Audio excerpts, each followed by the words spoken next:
Rotarians and guests, welcome to the April 21st meeting of the Rotary Club of York. Our members are dedicated to service above self and Rotary's four-way test. Leading us today in our opening song and pledge is past District Governor Dick Brown, and providing our invocation is Steve Feldman. Dick. Thank you. Oh, beautiful for spacious skies, for amber waves of grain, for purple mountain majesties above the fruited plains. America, America, God shed his grace on thee, and crown thy good with brotherhood from sea to shining sea. I pledge allegiance to the flag of the United States of America and to the republic for which it stands, one nation under God, indivisible, with liberty and justice for all. Thank you.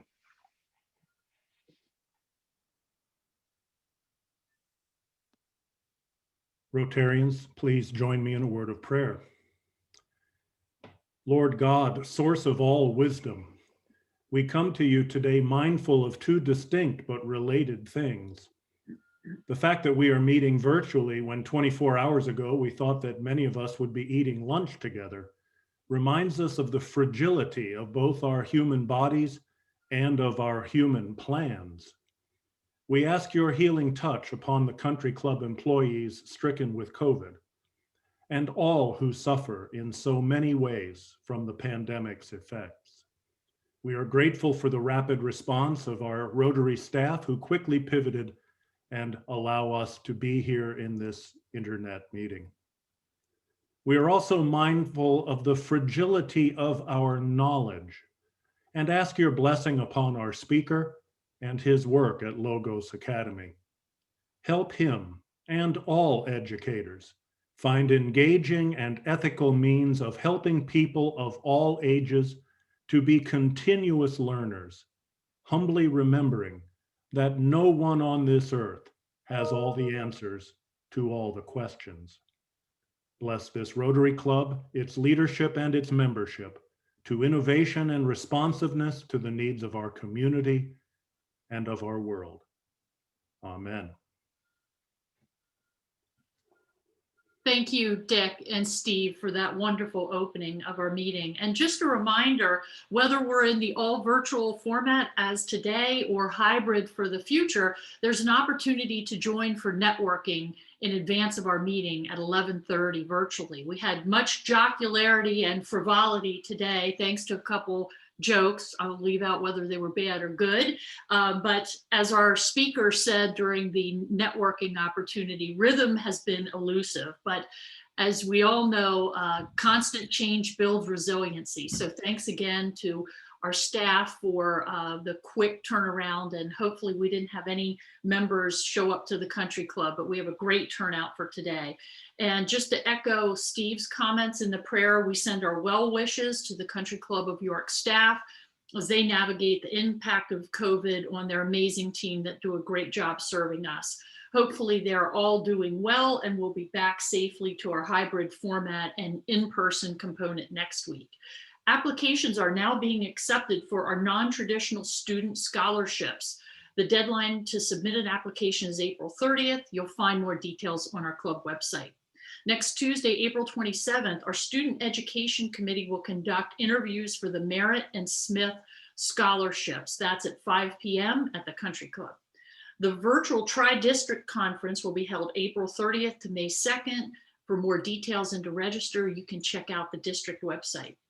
Did you know that today is Administrative Professionals Day?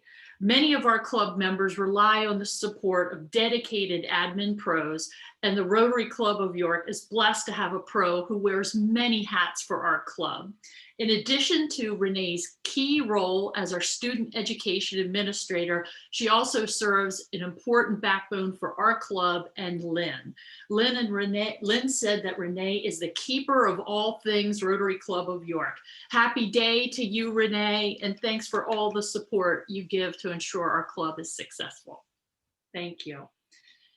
And after today, tomorrow is Earth Day. So thank you to over 15 Rotarians who helped our PPE committee plant trees on Saturday. And Silas Chamberlain is now here with us to share another way that you can celebrate Earth Day. Hey, I'm filling in for Silas. This has been odd. Silas is having some issues connecting. He just wanted everyone to pass on that the net walking event is happening tomorrow on April 22nd at 11:30 a.m. And any questions that you may have about it, you can contact him for that. His email is there on screen. It's schamberlain@yceapa.org. Again, that is the net walking event that's happening tomorrow. And he just wanted me to pass it on. It looked like he just let me know that he's having issues. So that's what happens when we do virtual at the last minute. So appreciate you guys all possibly participating in that. And Silas definitely hopes that you guys will be able to make it to that. And back to you. Thanks a lot, Ben, and thank you to Silas as well. Now for an update from our IDEA committee, Jean Truthheart.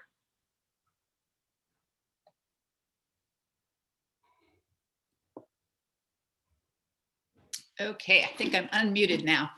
Today I'm representing our Rotary Club's IDEA Committee, which stands for Inclusion, Diversity, Equity, and Accessibility.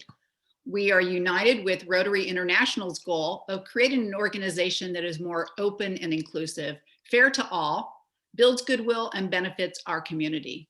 In January, the IDEA Committee developed a diversity and inclusion survey and solicited input from our club members. We were pleased to see that 124 of us completed the survey. Thank you so much for your participation. When we did a deeper analysis of the survey data, we became aware that the percentage of women respondents was very low. So low, in fact, as to make the data statistically unreliable. The goal was to give voice to all members of our club, all genders, all races, all ages and viewpoints. For that reason, we are reopening the survey to all members who did not complete it in January. We want to hear from you. In fact, you'll see an email in your inbox by the time this meeting is over, connecting you to the survey. If you don't see it, check your junk folder because it may have landed there. The survey will be reopened until Tuesday, April 27th at noon. As a reminder, the responses are anonymous, and the survey should only take about 7 minutes for you to complete it. If you have any questions or comments, please feel free to email me at jtruthart@ywcayork.org. Thank you for making inclusion, diversity, equity, and accessibility a priority for our club.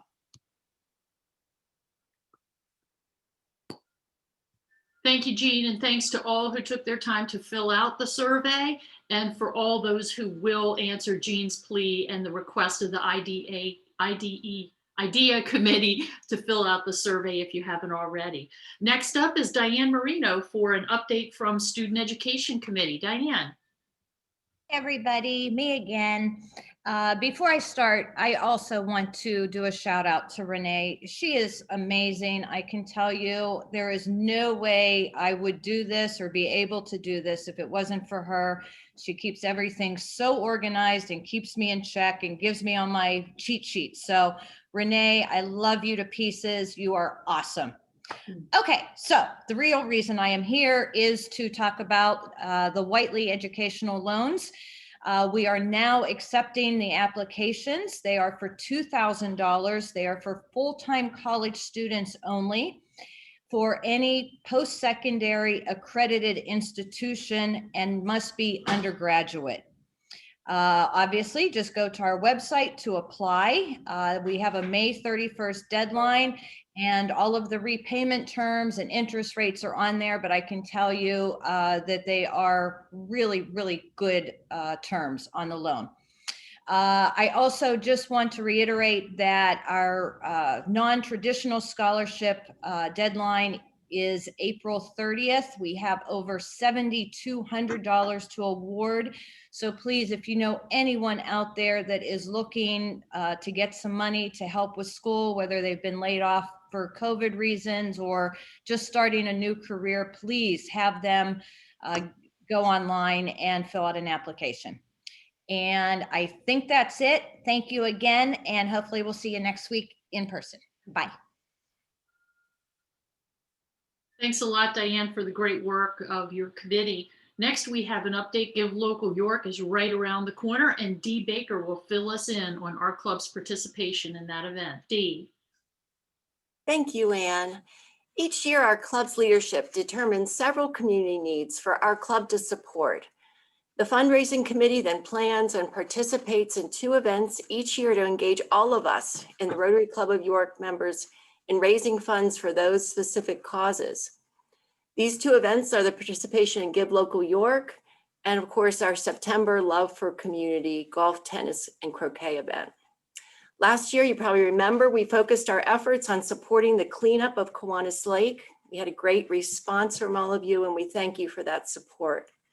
This year, given the pandemic and how it has affected members of our community, a much different need has been identified: childcare scholarships for ALICE families. ALICE stands for Asset Limited, Income Constrained, and Employed. All of us know ALICE families. They work with us, they live in our communities. They're working families, sometimes with mom and or dad working a second job to help ends meet. Our Rotary Club has decided to step in and provide scholarships for some of these families that are transitioning from having subsidized childcare to paying for their child's care on their own. So to explain, as these families gain job skills, improve their wages, they're no longer eligible for subsidized childcare, and our partial scholarships will provide them with a little buffer to pay some of those childcare expenses for a few weeks up to a few months while they transition to carrying that expense on their own. This gives these families time to make budget adjustments and ensures their kids have the consistency of that safe, enriching childcare environment. It's a real win-win for everyone. One mom writes, "Thank you for giving me the opportunity to receive this scholarship. It will help my family to financially transition from having the childcare works to having no assistance. Even though we both work, the expense of having a child in daycare is still a financial stressor.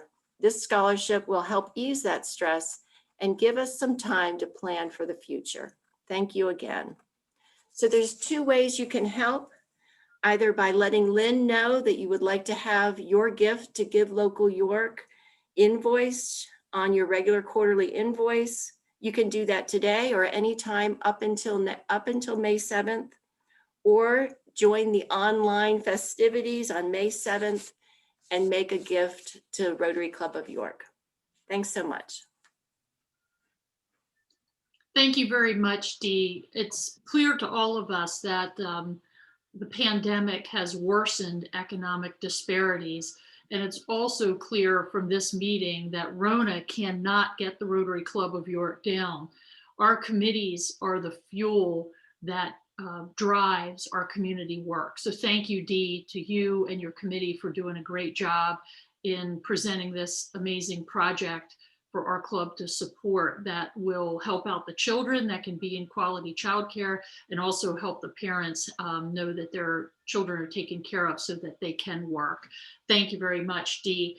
And also we have some great work from our membership committee. Past President Josh George has some new members to induct today. Josh. Hi, President Ann. Thank you for the introduction, and hello, fellow Rotarians. I was really looking forward to doing this in person at the country club, but now I'm looking forward to doing it virtually with all of you online today. We have 3 new members to induct into our club today. Really nice to see new folks joining the club in the midst of the pandemic. And I really hope as we come out of the pandemic here, hopefully through the summer, that we start to see a lot more people joining our club than have been leaving over the last year or so. So without further ado, 3 new members today. First up, we have Nathan Hauser. Nathan, welcome to the club. Nathan is a high school graduate from Susquehannock. lives down in the New Freedom area. And he also went to Penn State, where he majored in economics and minored in political science. Nathan's employed by Northwestern Mutual, colleagues with our good friend Dan McGarry, who was also his proposer. His volunteer and civic activities include working at the York Food Bank, and his hobbies include hiking, traveling, being outdoors, and of course, Penn State athletics. Members, will you help me give a virtual round of applause to Nathan as he joins our club? All right. Thank you, guys. Welcome, Nathan. Look forward to getting to know you in person, hopefully at the country club sometime soon. And welcome to our club. Awesome. Thanks, Joshua. All right. Next up, we have Megan Kaler. And Megan is colleagues with Nathan at Northwestern Mutual. She is a graduate of York Tech and also earned her associate's degree from HAC and her BS in marketing and management from Penn State. As I said, she's employed with Northwestern Mutual, where she serves as financial advisor, and she's the director of their college unit. Her civic activities include volunteer and foster rescuing with the York County SPCA, and she's been active with the Easter Seals Office Olympics program. Her hobbies include networking, music, and aerial yoga. Now, I know what yoga is. I don't know what aerial yoga is. So hopefully, Megan, at some point when we have a chance to say hello at the club, you'll be able to tell me exactly what aerial yoga means. She is married to Steve Halstead, and she is proposed as well by Dan McGarry. Members, a virtual round of applause for Megan as she joins our club today. Thanks, Josh. And I'll be happy. Anybody who wants to join me in aerial yoga class, I go twice a week. So feel free to join me at Stellar. Sounds great. I'm sure you'll have a couple takers. And our third new member this week, is Scott Monty. Many of you may know Scott from the community. He's been with Fulton Bank for 30 plus years, where he serves as a vice president and relationship manager. His community involvement includes serving as a member of the YMCA Finance Committee. He's a former YMCA board member, a former member of the York City Little League Board, and a former president of the Manchester Township Athletic Association. Scott's a graduate of Shippensburg University. And as I said, he's been employed with Fulton Bank for over 30 years now. And Scott lives in York with his wife, Patty. I'm sure many of you know Scott. We look forward to seeing Scott at the country club, hopefully very soon, and we get back to our hybrid meetings. Scott, welcome to the club.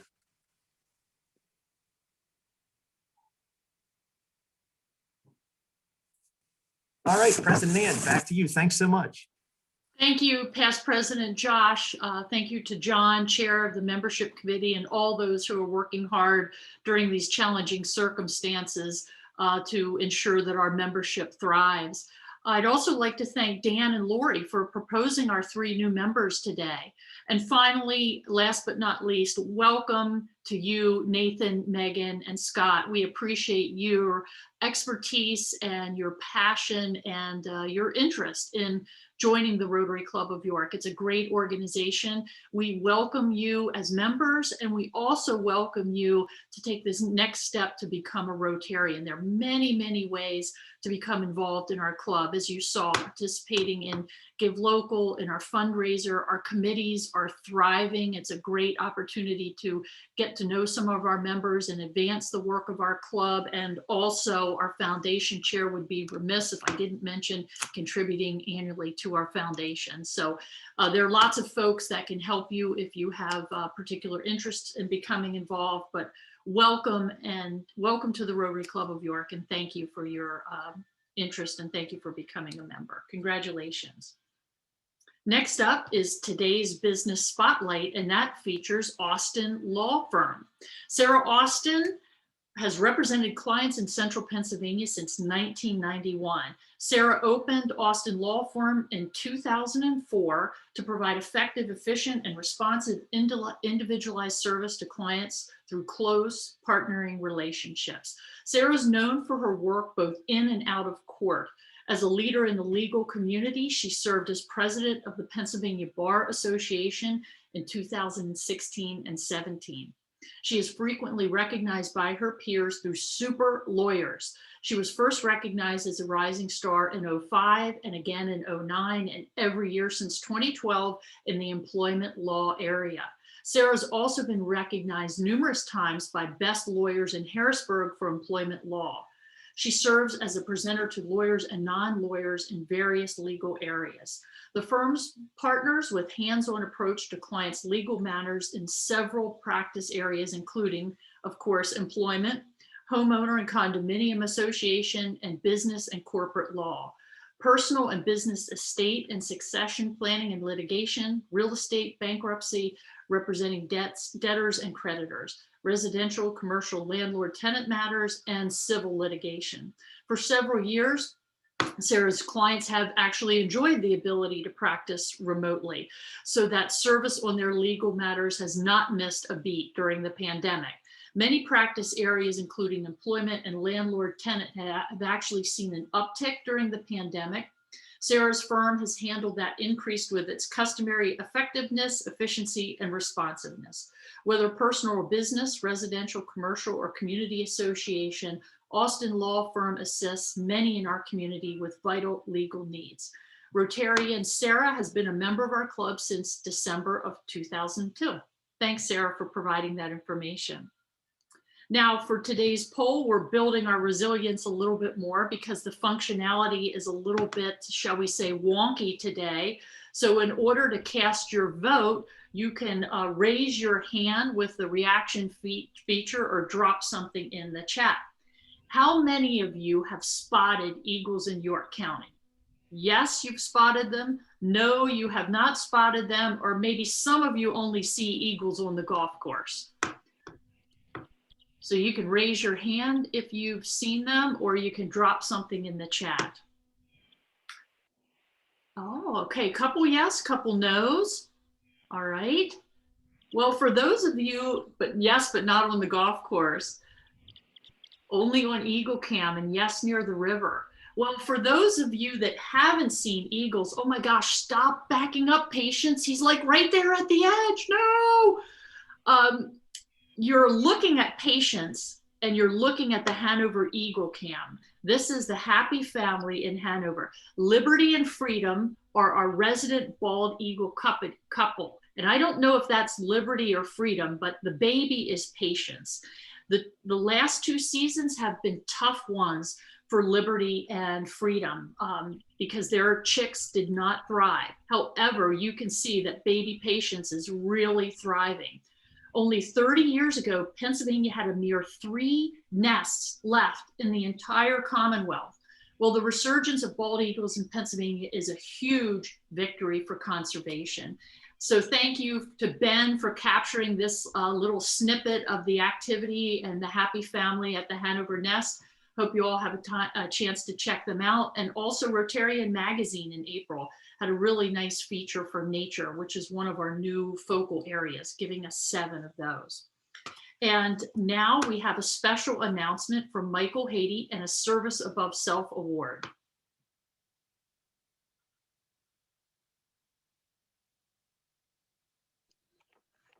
All right, am I muted? Good afternoon, everyone. I'm really pleased this afternoon to been given the opportunity to present the Service Above Self Award to my good friend Aaron Anderson. Most of you know him for his incredible leadership at Logos Academy. He cares deeply for each and every child who attends that school. He has built an organization which is committed to educating and nurturing children to help them find success in everything they do in the future. But Aaron is much more than Logos. He is personally committed to social justice and equity throughout our community. Today, we honor him for his leadership and founding of the partnership between police chiefs and clergy, particularly the Black ministers from throughout York County. Without question, this organization has had an impact on the relationship between law enforcement and the community. Without that relationship, things could have gone much differently downtown York last summer during the protests following George Floyd's murder. The organization came together 5 years ago with a vision that York develops a reputation as one York, a peaceful and thriving community based on mutual respect, honor, and trust between police, other law enforcement, and the community. Fairness and justice in a way our community is policed, and an increase in cooperation towards the safety of our community. How appropriate after the circumstances of the last 24 hours in Minnesota that we honor such an important effort in our community. It is indeed my honor and privilege to award the Service Above Self Award to Aaron Anderson. Congratulations, Aaron. Thank you, Michael, so much for that. It's a tremendous honor to be here in York and to work alongside of so many of you. This is a community work, and so I really see this as really an award that's due to the whole community. And so thank you so much. I'm going to keep my comments short since I'm also presenting. You'll have to hear me speak in just a minute. So Ben, I'm going to give it over to you.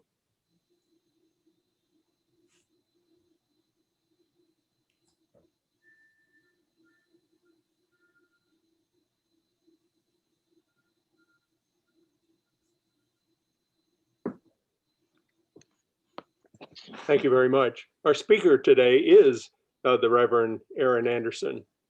Two committees independently asked Aaron to be here today. Sometimes things are just predestined. Aaron is a native of Aurora, Illinois, earned a bachelor's degree majoring in religion from Liberty University, a master's in religion from Reformed Theological Seminary, and a master's in education in urban educational leadership from Lehigh University. He was ordained in the Presbyterian Church in America and arrived in York in 2004.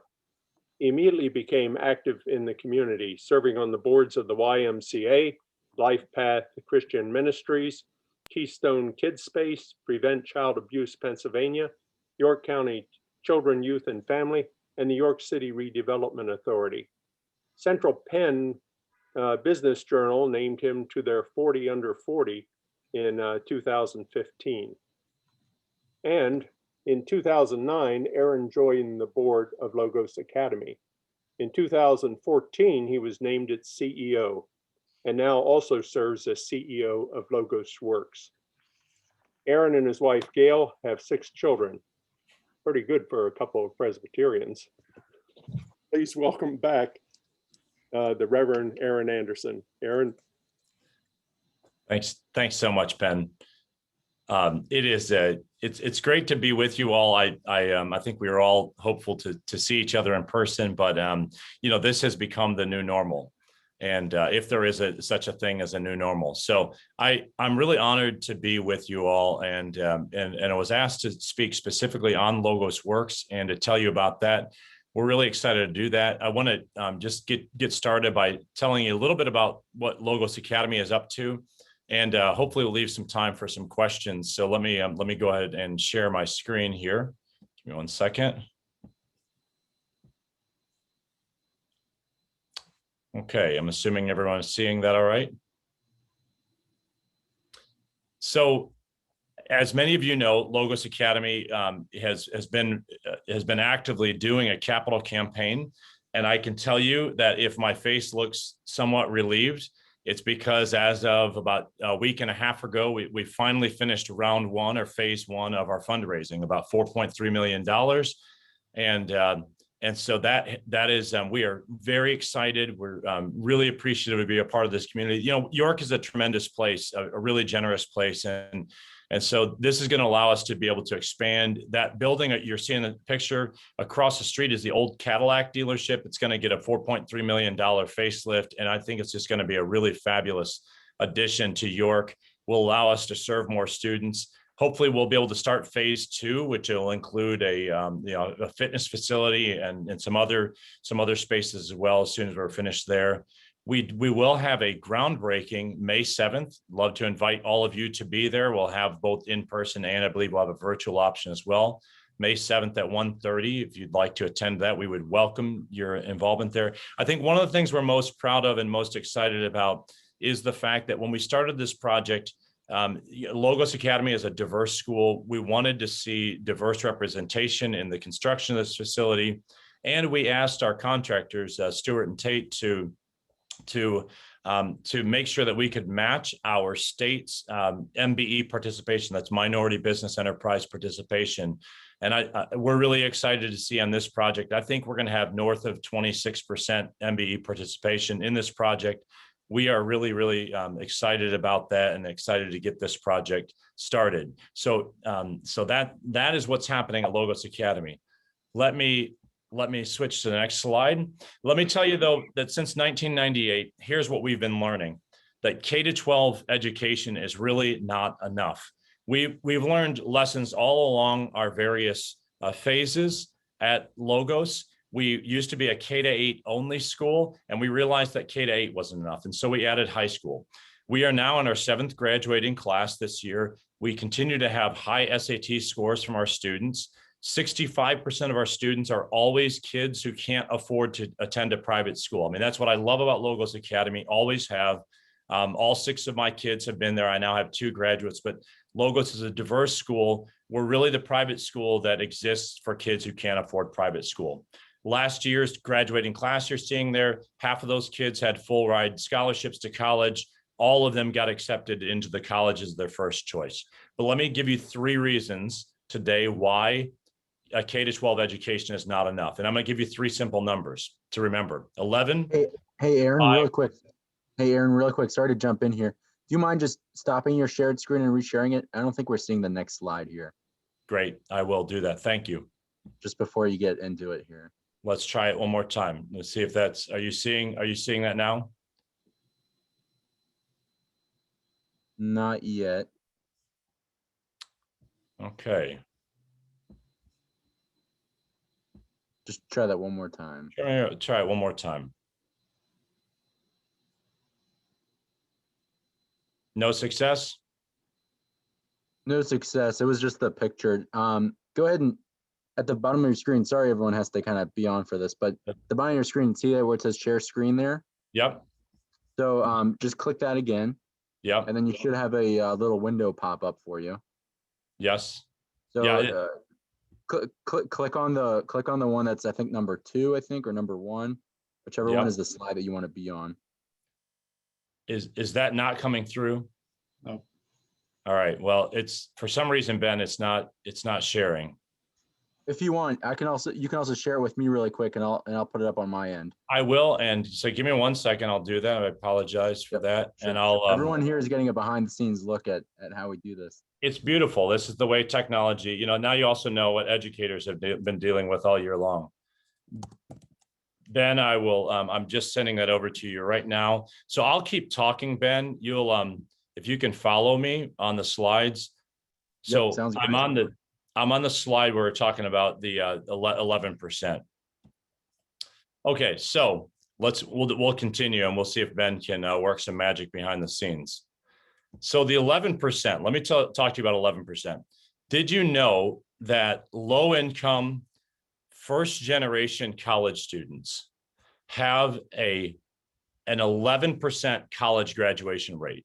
Think about that for a second. 11% college graduation rate. Their peers who are more advantaged than them have a 55% college graduation rate. That means 89% of low income first generation kids that are going to college will not graduate. Thus far, I can tell you at Logos Academy that we're at about 76% on that. That being said, I will tell you that structure that we have is not a sustainable structure to do that. That's really teachers going above and beyond to call students, to talk to students, and to make sure they're doing okay. But that's the national rate, 11%. The reason is that college is, the transition for low-income first-generation students, the handoff is hard, the cost is high. There's a social emotional support that's often lacking that students like Logos Academy students would be getting at school that they don't get at college. A lot of these students also face tremendous pressures to be at home. So that's the first number, 11%. Why K-12 education isn't enough? 11%. Here's maybe the next, if you can go to the next slide, that is the next shocking piece of data that some of you may have not seen, but York has been ranked by an organization. The organization is called the International, the Initiative for Competitive Inner City, started by Michael Porter, who is a Harvard professor. Porter noted, and you can go to the next slide, Ben. There you go. That York has been ranked as of October 2020. This is shocking. One of the top 5 most under-resourced communities among 450 ranked cities. These are all cities that are connected to metropolitan areas. I know you're going to have questions about this. That's why I listed at the bottom the name that you can go search is the new face of under-resourced communities. I'll be glad to share this this presentation later. This is their October 2020 study, and York is literally listed number 4 above, ranking higher than Detroit in terms of being under-resourced. What they did, looked at poverty. They looked at concentration of poverty. You'll see in this study, that's second piece of data why K-12 is definitely not enough in York. It's not just the 11% graduation rate. It's that we are a massively under-resourced city for kids that are living in poverty. And we know in this community that poverty impacts kids of color much more substantially. 46% of kids, I think, in the city, last data point that I saw, are kids that are living in poverty. That has to change. There is that disproportionate impact we see. So 11, 5, and then if you go to the next slide, is just the 1. And the one is really simple. Sometimes, folks, we don't need more data than just knowing one name or one face. I could give you names: Kyle Otto, Antonio Navarro Garcia, 17-year-old Emily Shoemaker, 5-year-old Elias Dalatram, my neighbor girl, 2-year-old Derizabel Baez, or Tyree Smart, 16 years old, recently gunned down behind my school in the Newton Square neighborhood. And one of my students, I can tell you, one of my students wrote me a note the day after the shooting and said, "I'm sorry I was distracted in class. I watched the 16-year-old die on the sidewalk, and I've never seen a human being die before." So sometimes we've just got to stop looking at the data and look at just the fact that one life matters. One life matters, and we have to develop the will to tackle this. You know, in our community, if you're a low-income student of color, you have a greater than 1 in 4 likelihood that you'll be poor, a 1 in 10 likelihood that you'll drop out of college, and given the high concentration of poverty in our community that is solvable, that is morally reprehensible, these kids are likely to not only experience deadly violence themselves, but they're likely going to know somebody in their lives who will experience deadly violence. And I just want to say to you, sometimes it only takes that number 1 to matter, one life that matters. That's enough, should be enough motivation for us. You can go ahead and go to the next slide. So what's it going to take to overcome that 11-5-1? Why K-12 isn't enough? Here's the question that we're wrestling with at Logos is, you know, what good is it if we do our best to raise up the best and brightest, especially our students of color, and they leave York? Because that's one of our biggest concerns at Logos Academy, is that we become just a ticket out of York. Here's what we have to do, what we're convinced of, and this is leading into why we started LogosWorks. We think there's 3 things we really have to do for our kids. 1 is educational equity. We've got to train our kids up to be servant leaders. 2, we've got to make sure that our kids get tapped into economic opportunity, that our kids have a real shot at upward mobility right here in York. And 3, you know, education and a job only goes so far if your community's not safe. We have to make this community such that kids want to plant their roots here, that they would second guess whether they should leave York. And then we have to do that on auto, repeat over and over and over for generations to come. You know, sometimes our marketing materials can make it sound like York is a great place because we're close to other cool places. York has to be its own destination, and we want to see that for our own kids. We are a small enough community with enough resources, enough people who care, to begin to solve and tackle these problems. It's really that it's not that we lack the human capital or resources, maybe not even that we lack the leadership, but sometimes we just lack the collaboration and the imagination to get things done. And so you can go to the next slide. And that's the reason why we started LogosWorks. LogosWorks is an ecosystem for social impact. We are contracted with and working with a social enterprise group who has done this over and over, time and again, with other groups. And we are focused on 3 areas. This is LogosWorks is an extension of Logos Academy. And we're going to continue to focus on and advocating for educational equity. We're going to talk about building social enterprise, and we're going to continue to do community development. And you'll see that spelled out in the next couple of slides. And we're going to do that right here in York. So the first thing we want to do right here in York is we want to continue to advocate for, and you can go to the next slide. We want to continue to advocate for educational equity. You'll see here in this slide that that's step 1 of the ecosystem. We want to fund educational equity in communities where education is needed the most. So Logos Academy in York has been here since 1998. That's shocking to believe. Completely privately funded. Let me please dispel one thing. Most people think we're a charter school that's funded by the government. We are not funded by the government. Logos Academy in York is a private Christ-centered school that admits any kid, regardless of family income, regardless of religion. We just want to serve kids. In the spirit of Martin Luther King, who said that it's really a true education is intelligence plus character. So on our roughly $3 million a year budget, we're typically raising about $2.5 million to privately fund education, to make sure that kids can get access to education, a high quality education, for as low as about $1,000 a year. And we have a substantial number of students that are there. We now have a K-2 school up in Harrisburg as well. So you can see we're focused on markets where educational equity is a real issue. And so educational equity is step 1. Next slide, please.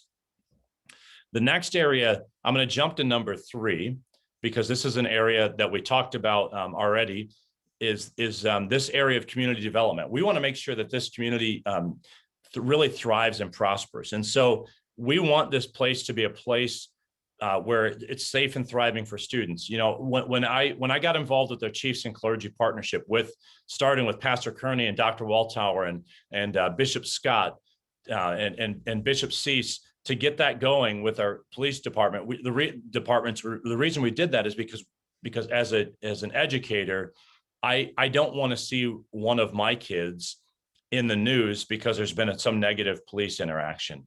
And so we have been, one of the things that we're going to continue to do through LogosWorks is we are going to continue to try to offer servant leadership wherever we can. Where that means joining a cause, we're going to join a cause. Where there's a cause that needs to be led that hasn't been led, we'll either work to try to lead it ourselves or to recruit people to lead it. But that's what we're going to do. We are committed, and I'll say as a person who's a follower of Jesus, to being a bridge builder, to being a peacemaker. You'll see the second bullet there talks about economic empowerment. The Better York and the Black Ministers Association, as well as other groups now, have begun to work on economic justice. I've been moderating that discussion now for some time, and there are some exciting things that are happening out of that. I will say in the LogosWorks infrastructure that there will be an initiative that's coming soon that is going to be really groundbreaking for York County. We're not ready to announce it yet, but we're finalizing the agreements on that. That's going to be a very exciting opportunity for us to continue to coordinate collaboration across our county, because we think this community is a much better place when we all work together. If you can give me the next slide, please.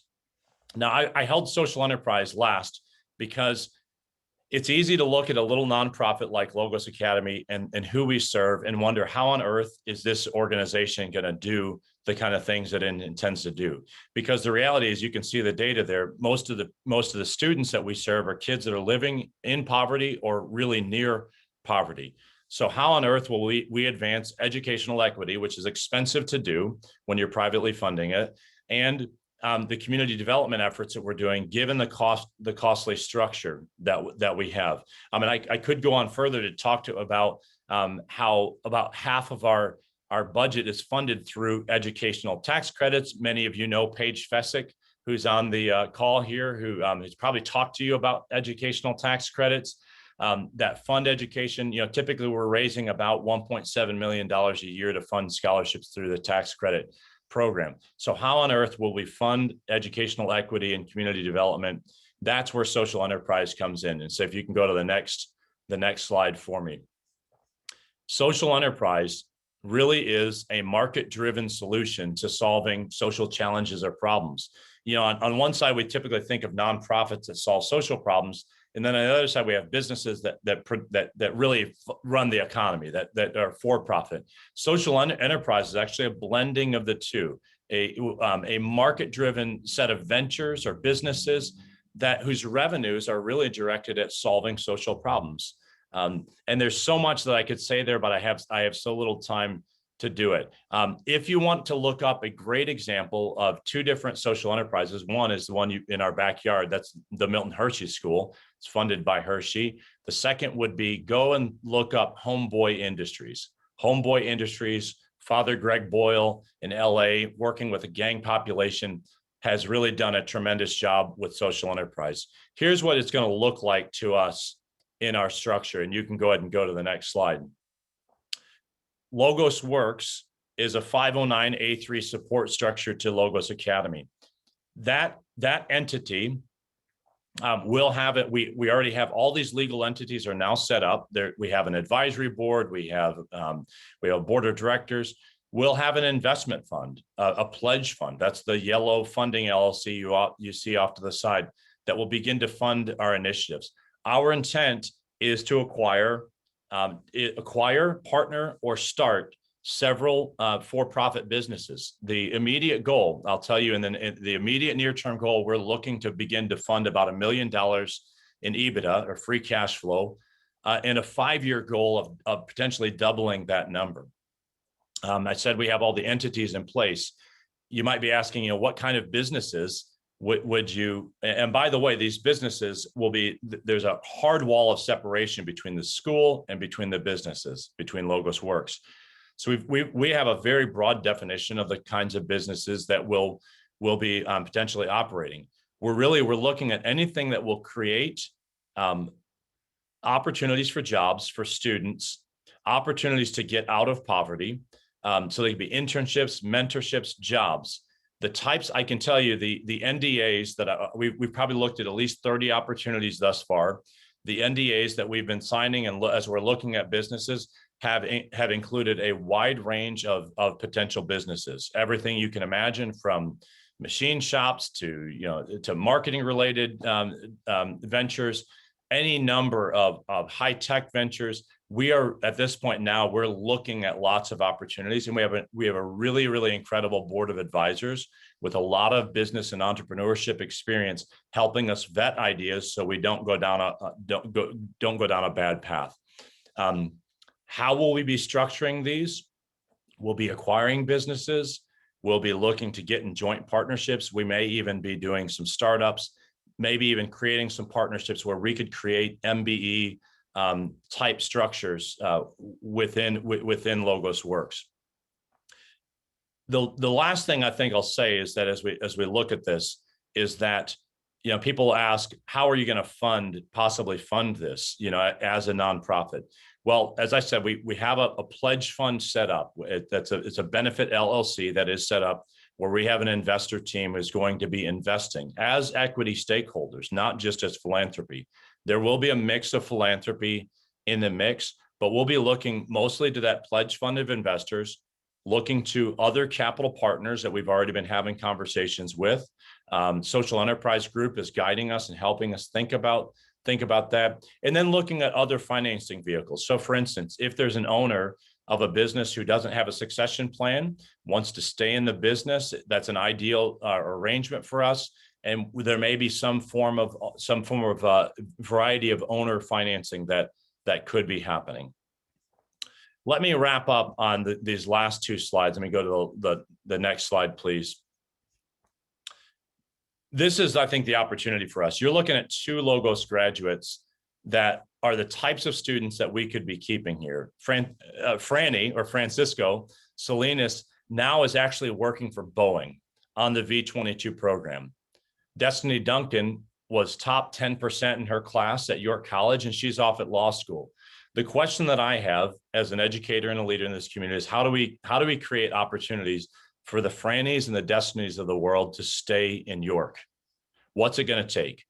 We're going to have to figure out this workforce integration, and it's going to have to be into jobs that are upwardly mobile, high-paying jobs. We have other students who are off working at Ford Motor Company as engineers.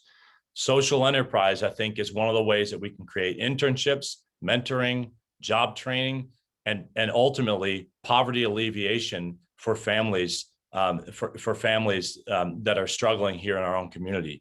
We can multiply our efforts, and we can do it with sustainable revenues through social enterprise.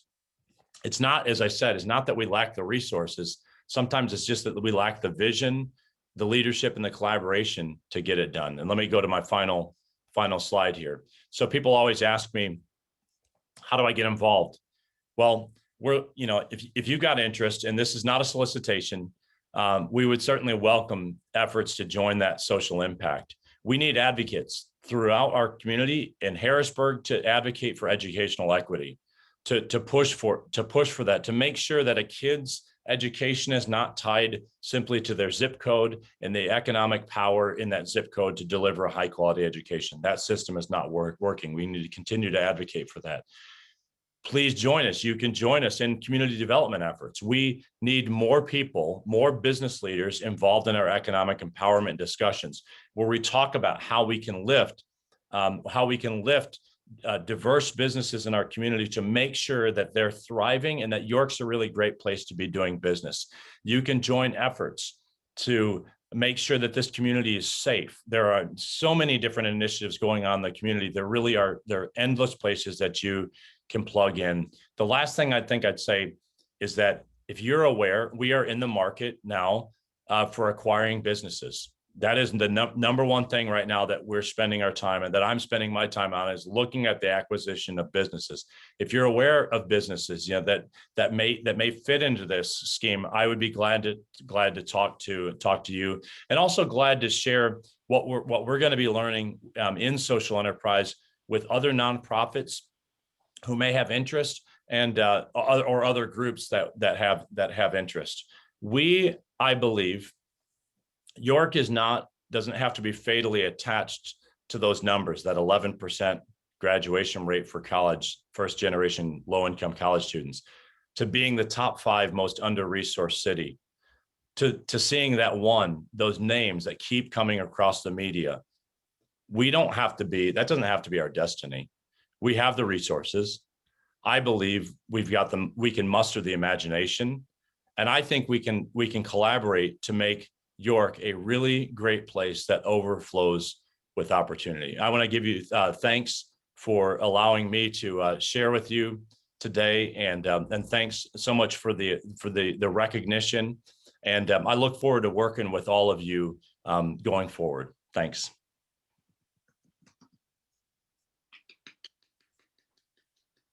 Thank you, Aaron.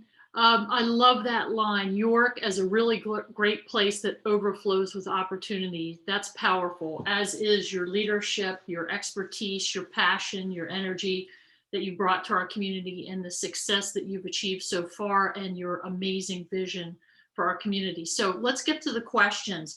You referenced and shared the study, The New Face of Under-Resourced Communities, last October, and you knew there would be questions in regard to that. So here's the first one, Aaron. Would you please unpack the study's ranking of York as top 5 in under-resourced communities?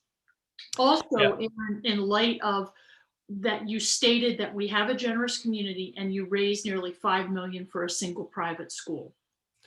Yeah, first of all, I think in looking at that study, the study did not look at what assets were available here, because actually, I think all of us know there are tremendous actual assets in terms of dollars and in terms of human capital. What the study looked at, if you go look at, and there is actually a specific write-up, they only did write-ups on 5 communities, and York was one of them. They looked at poverty rate, they looked at contiguous census tracts, specifically with regard to in metro areas of 250,000 at least 250,000 people, but where there are at least 8,000 people in contiguous census tracts that had a high rate of poverty. And what they saw in York was that in contiguous census tracts, there were about 8,000, at least there were more than that number, that were at 40%, a 40% poverty level. And I can tell you, if you go look at the census tract data, I went and looked myself, and I know from our own households, you'll see household incomes in particular districts where there are specific Black households in particular districts who have household incomes in a census tract as low as $9,000. I know my student population ranges from about $25,000 to $35,000 in household income, folks, household income, and still figuring out how to pay $1,000 to a private education institution. So what they did is they ranked those cities, and you can see all the data in that study. I would commend our community, our leadership of our community needs to go look at this. I'll tell you, Michael Porter is no scrub when it comes to business people. I mean, this is his organization. This is Harvard University connected organization. I think it's data we have to take seriously. I mean, literally, I think there are 3 cities in Michigan, and then one in Youngstown, Ohio, and then York, Pennsylvania. So really, the focus of the study has to do with the concentration of poverty. It is a blight on our community. I think we have to continue to look at that. It absolutely, I can tell you as an educator, it absolutely impacts education. And I can say that as a private school leader. My wife works in the York City public school system as a literacy and interventionist. It is wrong what is happening in our communities. So this is just a tool for us to look at. It really shows us, I think, a lot of things most of us have known for a long time. Again, we have the resources, we have the dollars. I think York can be a very generous place, but I don't think we have seriously addressed the concentration of poverty in York, and that's going to continue to plague our community for years and years to come. Thank you, Aaron. I really appreciate you lifting up that study and the significant impact that our community and that our residents are facing. There are over 100 members on this call, but we'll also put the link in our Facebook page so those that weren't able to join us today are able to see that. Second question for you, Aaron, is how can Logos incubate these wonderful ideas into the rest of York's institutions? Yeah, I mean, that is really what I am hopeful to see, is that we can develop a successful model. And by the way, we're not the only ones that have. I mean, there are other organizations that have been testing out social enterprise. I'd say Crispus Attucks, another one I would point to. LifePath has a version of it with their stores.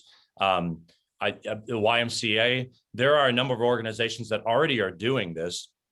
I would like to see this explode out. One of the data points I didn't talk about, across the country, there's about $400 billion in philanthropy. That's a tiny slice compared to what's happening in the for-profit sector. But that $400 billion, get this statistic, $400 billion goes to like 3% of the nonprofits across the country. Okay, that means the rest of us, the other 97% are fighting over a tiny, tiny slice of the pie. And we're adding 100,000 new 501c3s to the rolls every single year. So you have more people fighting for a tiny slice of the pie. So I think, frankly, while I believe there's money, I believe people can be generous, I think there's a lot more in terms of resources that we could be throwing at our social challenges in the for-profit sector. That's one of the things you'll hear if you go search. Michael Porter, actually from Harvard, has a video talking about how the for-profit sector can actually solve our social challenges. And so we're going to need to continue to have philanthropy. I'm never, especially as a Christian guy who's a minister, I'm never going to say like we need to stop doing that. But I think we can be more innovative with it. And so one of the ways we'll incubate and share that, and we didn't talk about this, is we are building an advisory group within, that's probably going to be one of our LogosWorks entities. We'll be an advisory group. I think many of you know Todd Terper is on the call. He's helping us do that. Carrie Kirkland has been helping us do this. We intend to build a good bench of advisors that as we're learning, we can go share this with other nonprofits. I mean, our goal is not to build an empire, it's to really build a beautiful community. Thank you, Aaron. One final question as we go a little bit over time here, but you mentioned that you're looking to acquire businesses. So can you briefly tell us what types of businesses that you're looking to acquire and bring into the umbrella? Well, so the way we chartered LogosWorks was we intended to charter it so that it would be broad. We want to tackle the challenge of poverty.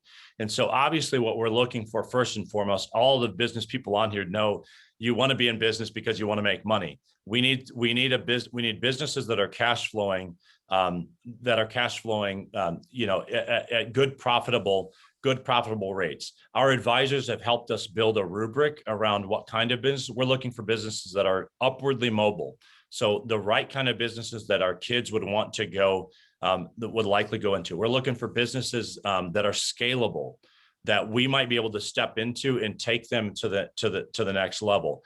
We're looking for opportunities where, for instance, there may be an owner. We've seen a couple of these types of situations where an owner wants to stay in the business for a little bit, wants to continue on the culture, wants to keep the business here in York, right? And then leave a legacy.